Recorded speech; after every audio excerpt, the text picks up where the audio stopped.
¿Qué tienen en común un rey bíblico que muere comido por gusanos, un discípulo que vende a su maestro por unas monedas y un hombre santo que pierde su destino por un arranque de ira? Son ejemplos impactantes de los 7 pecados capitales en acción. En este video reflexionaremos sobre cada uno de estos 7 pecados capitales. Soberbia, avaricia, lujuria, ira, gula, envidia y pereza. Dato curioso, se les llama capitales no porque sean los peores, sino porque de estos vicios nacen muchos otros. Entendiendo su significado, viendo cómo se manifiestan hoy en nuestra vida diaria y conociendo casos curiosos de la Biblia que ilustran sus consecuencias. Quédate hasta el final, porque te propondremos una introspección personal que podría transformar tu forma de ver estos antiguos pecados en el mundo actual. Comencemos. Soberbia. La soberbia, orgullo desmedido, es tenerse en demasiada alta estima, creerse superior a los demás. Es ese sentimiento que te hace decir yo siempre tengo la razón o buscar constante admiración. En la vida cotidiana, la soberbia se ve cuando no aceptamos críticas, cuando miramos por encima del hombro o cuando nos cuesta pedir perdón. Seguro conoces a alguien, o quizás te has descubierto a ti mismo, que nunca admite errores y siempre quiere salirse con la suya. Esa es la voz del orgullo hablando. En la Biblia, la soberbia literalmente mató a un rey. El caso impactante es el de Herodes Agripa I, un rey que se dejó cegar por la adulación. Cuentan Hechos 12 que Herodes dio un discurso público y la multitud gritó, es la voz de un Dios, no de un hombre. Él se hinchó de orgullo en su trono dorado. ¿El resultado? La Biblia dice que en ese instante un ángel de Dios lo hirió por no dar gloria al Creador, y Herodes murió comido por gusanos. Imagínate la escena grotesca. Su arrogancia desmedida literalmente lo consumió. Es una imagen estremecedora, un monarca creyéndose invencible, y de pronto, cae por su propia altivez. Ahora, tú quizá no seas un rey, pero la soberbia puede manifestarse en cosas pequeñas, cuando menospreciamos la opinión de nuestro compañero de trabajo, cuando creemos que nuestra forma de hacer las cosas es la única válida, o cuando sentimos que valemos más que otros. La soberbia destruye relaciones y nos aísla. Pregunta para reflexionar, ¿cuántas amistades o momentos valiosos habremos arruinado por orgullo? Piénsalo. La lección aquí es clara, un ego inflado puede llevar a una gran caída. Avaricia. La avaricia es ese deseo excesivo de acumular riquezas o bienes materiales, nunca satisfecho con lo que se tiene. En términos simples, es la codicia y la obsesión por el dinero. En la vida diaria se manifiesta cuando anteponemos el éxito financiero a todo, por ejemplo, el ejecutivo que sacrifica su tiempo con la familia solo por ganar más dinero, o cuando alguien comete fraudes y corrupción por enriquecerse. Es esa voz interna que susurra un poco más sin importar a quien perjudique. Seguro has visto cómo la búsqueda insaciable de dinero puede consumir a las personas, ¿verdad? Uno de los casos más tristes de la Biblia es el de Judas Iscariote, uno de los discípulos de Jesús. ¿Qué pasó? La avaricia anidó en su corazón al punto de traicionar a su amigo y maestro. Judas entregó a Jesús a sus enemigos a cambio de 30 monedas de plata. 30 monedas. Tal vez hoy equivaldría a unos pocos cientos de dólares, un precio mísero por una vida humana, más aún la de alguien que confiaba en él. Imagina a Judas dejando caer esas monedas en sus manos temblorosas, pensando en lo que había hecho. La Biblia relata que después de hacerlo, un profundo remordimiento lo invadió, intentó devolver el dinero, pero ya era tarde. La culpa fue tan grande que terminó quitándose la vida. Es estremecedor cómo la codicia lo llevó primero a la traición y luego a la desesperación. Un puñado de plata importó más que los años de amistad, y al final no le quedó ni dinero ni amigo, solo un vacío enorme. En nuestros días, quizás no vivimos algo tan dramático, pero ¿cuántas veces la avaricia nos juega una mala pasada? Tal vez cuando anteponemos el trabajo a todo lo demás, cuando no queremos compartir lo que tenemos con quien lo necesita, o cuando sentimos esa insatisfacción crónica porque nunca es suficiente. La avaricia nos hace esclavos del tener y puede robarnos la paz. Como dice el famoso adagio bíblico, el amor al dinero es la raíz de muchos males. ¿Vale la pena ganar el mundo si perdemos nuestra alma, nuestra integridad o seres queridos en el proceso? Lujuria. La lujuria es el deseo sexual desmedido y egoísta, la búsqueda obsesiva del placer carnal por encima de todo. Es cuando la pasión se descontrola y uno ve a los demás como objetos para satisfacer un apetito. En la cultura actual, la lujuria salta a la vista en muchas formas, desde la hipersexualización en la publicidad y los medios, hasta comportamientos personales como la infidelidad constante o la adicción a la pornografía. Es esa fuerza tentadora que nos promete satisfacción inmediata, pero a menudo deja un sentimiento de vacío o arrepentimiento después. Todos tenemos impulsos y es natural, pero la lujuria es cuando esos impulsos nos dominan a nosotros. Veamos un caso bíblico impactante que muestra las consecuencias de la lujuria. Nos remontamos al Antiguo Testamento. El rey David, sí, el mismo que venció a Goliat, cayó en este pecado. La historia con Betsabé es aleccionadora. Una tarde, David ocioso paseaba por la azotea de su palacio y vio a una mujer hermosa bañándose a lo lejos. Se llamaba Betsabé, y era la esposa de Urías, uno de los soldados de David. Consumido por el deseo, David abusó de su poder para seducirla, ella quedó embarazada. Para encubrir el adulterio, David tomó una decisión mucho más siniestra, mandó a Urías al frente de batalla para que cayera muerto. Básicamente orquestó la muerte de un inocente leal, todo para que nadie descubriera su falta. Terrible. Más tarde, el profeta Natán confrontó a David con una parábola y lo hizo entrar en razón. David se arrepintió profundamente, pero el daño ya estaba hecho. El bebé fruto de esa relación prohibida murió a los pocos días, y la casa de David sufrió conflictos y tragedias como consecuencia. Imagina a David, considerado el hombre conforme al corazón de Dios, quebrantado por haber sido esclavo de su lujuria. Su historia nos recuerda que un momento de pasión desordenada puede arruinar años de honor y traer mucho dolor. ¿Te suena conocido en la vida actual? Historias modernas sobran, figuras públicas cuya carrera se arruina por escándalos sexuales, familias destruidas por infidelidades, personas atrapadas en ciclos de adicción al sexo sin lograr llenar un vacío emocional. La lujuria nos promete placer, pero puede cobrarnos un precio alto, la confianza perdida, la dignidad herida, incluso la salud o la paz mental. Piénsalo, en un mundo donde todo se vale en lo sexual, ¿no será que a veces confundimos amor con uso? La invitación aquí no es reprimir nuestra naturaleza, sino ordenarla. El deseo en sí no es malo, pero la lujuria cosifica y nos hace egoístas. Tú como persona vales más que ser usado, y los demás también. Pregunta, ¿controlas tus deseos o ellos te controlan a ti?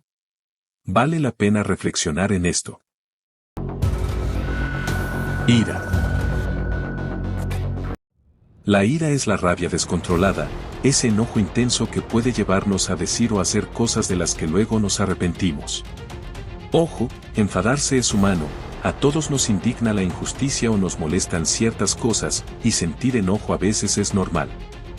Pero el pecado de ira ocurre cuando permitimos que la furia tome el control, volviéndose destructiva, ciega, fuera de proporción. En la vida diaria, la ira surge cuando explotamos contra un ser querido por un problema menor, cuando conducimos con agresividad, road rage, ¿te ha pasado? O cuando guardamos rencor y deseo de venganza. Es como un fuego, bien encausado puede iluminar, por ejemplo, indignarnos ante algo injusto para mejorarlo, pero sin control arrasará con todo. Hasta los más grandes personajes tuvieron que lidiar con la ira. Pensemos en Moisés, conocido por su mansedumbre, pero que también tuvo su momento de furia. Tras guiar al pueblo de Israel por el desierto durante años, Moisés estaba cansado de sus quejas constantes. En una ocasión, el pueblo clamaba por agua, otra vez, y Dios le dio a Moisés una instrucción muy específica: háblale a la roca y saldrá agua. Pero Moisés, frustrado y furioso, perdió la paciencia. En vez de hablar a la roca, reunió a la gente y les gritó irritado: escuchen, rebeldes, ¿acaso debemos sacar agua de esta roca para ustedes? Acto seguido, golpeó la roca 2 veces con su vara. En un arranque de ira, el agua milagrosamente brotó, pero Moisés había desobedecido y, encima, habló como si él, y no Dios, fuera el que hacía el milagro. ¿Las consecuencias? Dios se disgustó con Moisés por su arrebato y falta de confianza, y le anunció algo durísimo: por esa acción, Moisés no entraría en la tierra prometida. Después de décadas liderando, se quedó a las puertas de su mayor sueño. Imagina la escena: Moisés, que había enfrentado a faraones y abierto el mar Rojo, viendo la tierra deseada desde lejos pero sin poder poner un pie en ella, todo por un instante de ira descontrolada. Es triste y muy aleccionador. En nuestra vida contemporánea, la ira también cobra facturas. Un insulto dicho en caliente puede romper una relación para siempre. Un golpe en un momento de rabia puede arruinar vidas. Incluso si no llegamos a la violencia física, esa ira guardada por años nos envenena lentamente. Es como beber veneno esperando que el otro muera, dice un proverbio. ¿No te ha pasado que, enojado, dices o haces algo y luego piensas cómo pude hacer eso? A mí sí, y estoy seguro de que a todos en algún momento. La clave está en no alimentar ese monstruo. Reflexión: la próxima vez que sientas que la sangre te hierve, recuerda a Moisés. Un momento de furia puede costarte algo irreemplazable. ¿Vale la pena? Gula. La gula es la glotonería, el exceso en la comida y la bebida, el no tener límite y dejarse llevar por el apetito. Cuando hablamos de gula pensamos en comer hasta reventar o en beber en demasía, pero también es usar la comida como vía de escape emocional sin control. En la vida actual lo vemos en, por ejemplo, el consumismo alimentario, esos atracones de comida rápida, el no poder parar de comer dulces cuando estamos ansiosos, o beber alcohol en exceso constantemente. Vivimos en un mundo donde, irónicamente, coexisten la sobreabundancia y la escasez. Muchos comemos más de lo necesario mientras otros no tienen nada. La gula nos hace perder de vista la moderación y a veces esconde vacíos emocionales. Comemos para llenar el corazón, no el estómago. ¿Hay un caso bíblico impactante sobre la gula? Sí, aunque no lo creas, en la Biblia hay una historia bastante grotesca al respecto. Sucedió durante la travesía del pueblo de Israel por el desierto. Dios les proveía maná cada día, un alimento caído del cielo, pero ellos se aburrieron y se antojaron de carne. Comenzaron a quejarse: queremos comer carne, en Egipto teníamos ollas llenas. Idealizando el pasado. Dios escuchó sus quejas y decidió darles una lección. Envió bandadas gigantes de codornices al campamento. De pronto había carne en abundancia, literalmente hasta donde alcanzaba la vista. Los israelitas, emocionados, se pusieron a recolectar codornices todo el día y la noche. Imagina montones y montones de aves, la gente acarreando y preparando carne por todas partes, ojos brillando de codicia culinaria. Y entonces vino lo inesperado: se abalanzaron a comer de manera desenfrenada, pero apenas comenzaban a masticar, Dios desató una plaga sobre ellos. Muchos murieron con la comida aún en la boca, debido a su glotonería y falta de gratitud. Aquel lugar fue llamado Kibrot Hatabá, que significa tumbas del apetito, las tumbas de la gula, porque allí enterraron a quienes se dejaron dominar por su deseo desordenado de comer. ¡Qué imagen tan fuerte! Gente que literalmente muere atragantada por su propia ansia descontrolada. Este relato suena duro, pero busca enseñarnos algo: el exceso puede convertirse en nuestro castigo. Hoy día, la gula quizá no nos mate de forma instantánea, pero sí pasa factura: obesidad, enfermedades, adicciones, sin mencionar el vacío y culpa que a veces quedan tras un atracón. La cultura del todo lo que puedas comer nos anima a no parar, y ¿quién no ha caído en eso de repetir plato aunque ya no tenga hambre? Pero la gula no solo aplica a comida, también a consumir sin medida cualquier cosa: series, compras compulsivas, redes sociales. Al final nos llenamos de cosas, pero quedamos vacíos de lo que de verdad nutre.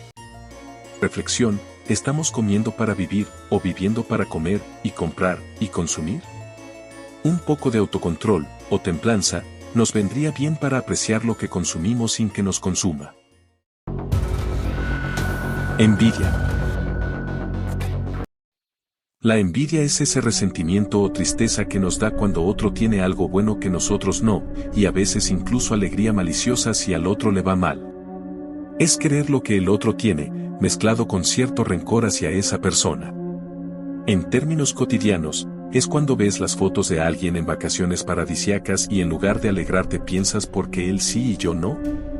O cuando un compañero recibe un reconocimiento y, aunque sonríes, por dentro te carcome la molestia. La envidia es muy humana, vivimos comparándonos, sobre todo en la era de las redes sociales. Instagram es a veces una fábrica de envidia. Pero es tóxica, nos quita la paz y puede volvernos amargados, incapaces de disfrutar lo nuestro por obsesionarnos con lo ajeno. En la Biblia, el primer asesinato de la historia fue causado por la envidia. Hablemos de Caín y Abel, los hijos de Adán y Eva. Ambos ofrecieron sacrificios a Dios, Abel ofreció lo mejor de su rebaño y Caín frutos de la tierra. La Biblia dice que Dios miró con agrado la ofrenda de Abel, pero no la de Caín, por motivos que no detalla. ¿Qué pasó entonces? Caín se llenó de envidia y frustración. Su propio hermano menor había obtenido el favor divino que él ansiaba. Dios advirtió a Caín que dominara sus sentimientos, pero Caín no escuchó. Un día, llevó a Abel al campo y allí, cegado por la envidia y la ira, lo atacó y lo mató. Sí, Caín asesinó a sangre fría a su propio hermano. Fue el primer fratricidio. Cuando Dios le preguntó por Abel, Caín respondió con frialdad, ¿acaso soy yo el guardián de mi hermano? Tremenda respuesta, ¿no? Uno siente el dolor en esa escena, Abel muerto en el suelo, Caín con las manos manchadas, y todo por esa envidia que se había convertido en odio. Este relato muestra hasta dónde puede llegar este sentimiento si se le deja crecer. La envidia literalmente mata, a veces mata el cariño, la amistad, y en casos extremos, mata de verdad. No por nada dice la Escritura, la envidia carcome los huesos, Provincia 14:30, es decir, te consume desde adentro. Y en nuestra vida diaria, probablemente no lleguemos a esos extremos, pero la envidia sí puede matar cosas buenas en nosotros. ¿Alguna vez has evitado o criticado a alguien solo porque sus éxitos te hacían sentir menos? ¿O has deseado, aunque sea en secreto, que a cierta persona le vaya mal para sentirte mejor tú? Son pensamientos feos que quizás no confesamos, pero que a veces surgen en lo profundo. La envidia, irónicamente, nos hace infelices a nosotros mismos. Nos impide disfrutar nuestras bendiciones porque siempre las estamos comparando. Reflexión, cada vez que te descubras envidiando a alguien, piensa, ¿qué me está faltando realmente? A veces la envidia señala una insatisfacción propia que debemos trabajar, no es que el otro tenga de más, sino que quizá nosotros tenemos que cultivar algo en nuestra vida. La mejor cura para la envidia es la gratitud y la admiración sincera, apreciar lo que uno tiene y alegrarse por el bien ajeno. Porque lo contrario, ya vimos, solo trae destrucción interior y exterior. Pereza. La pereza es la flojera, la apatía, la falta de ganas de hacer lo que debemos hacer, ya sea en lo físico, lo profesional o lo espiritual. No es solo amar la cama, a todos nos gusta descansar, sino cuando el descuido y la procrastinación se vuelven estilo de vida. La pereza se ve en lo cotidiano cuando dejamos todo para después, cuando tenemos 1000 excusas para no actuar, no emprender ese proyecto por pura abulia, no ayudar a quien lo necesita diciendo luego lo haré, no orar o no cultivar nuestra interioridad por pura dejadez. Es el no aprovechar nuestros talentos y tiempo y preferir siempre la comodidad. Y ojo, que a veces la pereza viene disfrazada de estoy ocupado, cuando en realidad estamos evitando hacer lo realmente importante. ¿Quién más se ha entretenido con el móvil horas para no empezar una tarea pendiente? En la Biblia, la pereza se describe en Proverbios con imágenes muy pintorescas. El perezoso mete la mano en el plato, pero ni siquiera la lleva a su boca, gira en su cama como puerta en sus goznes. No obstante, hay un episodio del Nuevo Testamento que ilustra la pereza espiritual en un momento crítico, la noche de Getsemaní. Antes de su arresto, Jesús llevó a sus discípulos Pedro, Juan y Santiago a orar con él, pidiéndoles que velaran mientras él estaba angustiado. Era literalmente la hora más oscura y Jesús necesitaba apoyo moral y oración de sus amigos. ¿Y qué sucedió? Los discípulos se durmieron, no una sino 3 veces, vencidos por el sueño y quizás por la tristeza y el desgaste. Jesús volvió y los encontró roncando suavemente bajo los olivos. Les dijo con dolor, así que no pudieron velar conmigo ni una hora. Velad y orad, el espíritu está dispuesto pero la carne es débil, añadió. Aquellas palabras resuenan hasta hoy. En el momento clave, sus seres queridos se dieron a la pereza o debilidad física y lo dejaron solo. Es un ejemplo muy humano. ¿Quién no ha fallado en acompañar a alguien o cumplir un deber importante por pura negligencia o cansancio? Claro, no vamos a juzgar severamente a esos discípulos, era de noche, estaban tristes, agotados, pero la escena es simbólica. La pereza, en este caso, falta de vigilancia y oración, los hizo perderse de apoyar a Jesús en vida cuando más lo necesitaba. En nuestra vida, la pereza nos hace perder oportunidades preciosas, posponemos sueños hasta que ya es muy tarde, descuidamos relaciones, mañana llamo, luego lo hago, y de pronto puede que esa persona ya no esté. Procrastinamos crecimiento personal o ayuda al prójimo y los momentos pasan de largo. Incluso la pereza espiritual, esa apatía de no preguntarnos por el sentido de la vida, de no buscar a Dios o nuestra mejora interior, nos deja en un estado de estancamiento. Pregunta sincera, ¿qué cosas has dejado de hacer o de lograr, por pura pereza o falta de esfuerzo? A todos nos ha pasado. Pero, ojo. La pereza puede ser madre de todos los vicios como dice el dicho, porque en la ociosidad muchas veces terminamos cayendo en los otros pecados capitales. Por ejemplo, mente desocupada fácilmente se llena de envidia, de lujuria, etc. No es de extrañar que la virtud opuesta sea la diligencia, la disposición a hacer lo correcto a su tiempo. Combatir la pereza no significa no descansar nunca, sino ponerle ganas a la vida, tener propósito. Hemos recorrido los 7 pecados capitales y visto que, aunque la lista viene de siglos atrás, siguen muy vigentes en nuestra realidad. ¿Por qué? Porque en el fondo describen tendencias humanas universales. Todos, como seres humanos, lidiamos con orgullo, deseos, enojos, apetitos, comparaciones, flojera. En el siglo VI se hablaba de monjes en el desierto combatiendo estos vicios, y en el siglo XXI los vemos adaptados a la vida moderna. La soberbia la vemos en egos inflados y en la necesidad de aparentar en redes sociales, la avaricia en la codicia corporativa, la corrupción política o el consumismo sin freno, la lujuria en la cultura que sexualiza todo y en relaciones tratadas como desechables, la ira en la violencia que vemos en las calles, en internet, tantos comentarios llenos de odio. Incluso en cómo discutimos sin escucharnos, la gula en el exceso de consumo, la epidemia de obesidad, el derroche mientras otros pasan necesidad, la envidia en la competitividad tóxica, los celos profesionales, el estar pendientes de tener lo que el otro tiene en lugar de agradecer, la pereza en la falta de motivación, en la apatía ante las injusticias o en pasar horas y horas en la nada productiva mientras la vida real pasa. Increíble, ¿no? Más de 1000 años después de que se popularizó esta lista, la vemos reflejada a color en nuestro día a día. Pero no te deprimas con este recuento de defectos. Al contrario, conocerlos es el primer paso para manejarlos. El objetivo de hablar de los 7 pecados capitales no es andar por la vida con culpa o señalar a otros, sino tomar conciencia de esas inclinaciones que, si se desbocan, nos hacen daño a nosotros y a quienes amamos. Todos tenemos una parte de luz y otra de sombra. Aceptar eso con humildad es liberador, porque entonces podemos trabajar en nosotros mismos.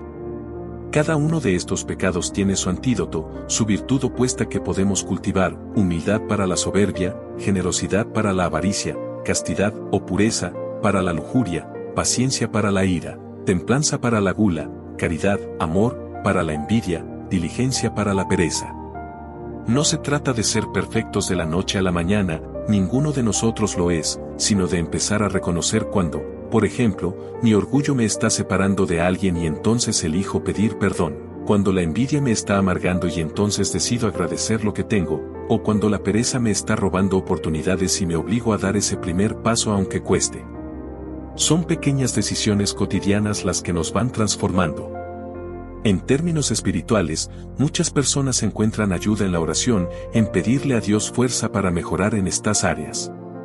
Otros, desde una perspectiva más humanista, lo enfocan como crecimiento personal.